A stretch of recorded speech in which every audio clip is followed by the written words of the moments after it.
السلام عليكم ورحمة الله وبركاته. أتمنى أن الكل يكونوا بخير.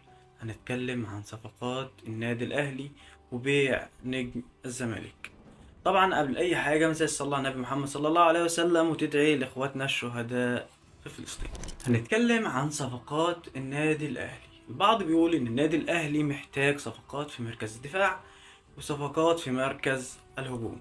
طبعا الناس اللي بتسأل عن الصفقات اللي جاية للنادي الأهلي في يناير، أو عندك عجز في الدفاع وعجز في رأس الحربة أو في الهجوم.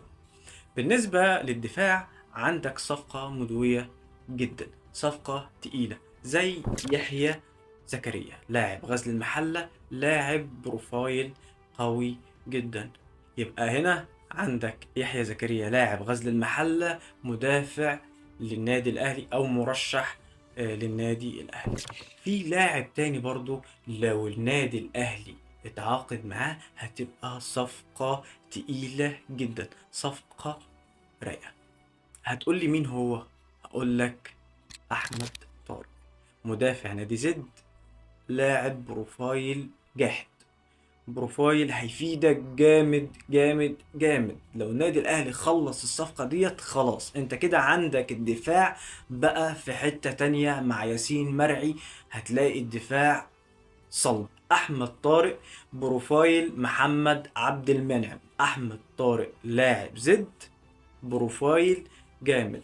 بس في مشكلة او في نقطة ان محمد شوقي مش هيسيب اللاعب بالسهل او متمسك في اللاعب جدا. لو النادي الاهلي تعاقد مع احمد طارق مركز الدفاع هيبقى في حتة تانية.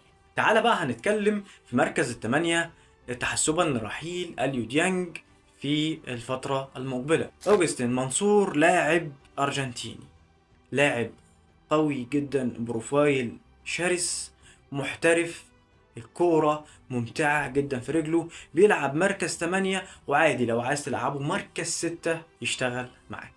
هنتكلم عن الهجوم اللي جاي للنادي الأهلي أو المرشحين بقوة لقيادة هجوم النادي الأهلي أو اللي جايين في يناير القادم. طبعا المرشح الأول أو رقم واحد هو أسامة فيصل، لاعب البنك الأهلي، مرشح وبقوة لقيادة هجوم النادي الأهلي وهو المرشح رقم واحد. لما أقول لك مرشح رقم واحد يبقى الصفقة يتبقى عليها أو يتبقى الروتيشن بسيطة للانتهاء منها، وإن يعلن أو النادي الأهلي يعلن التعاقد مع أسامة فيصل في يناير.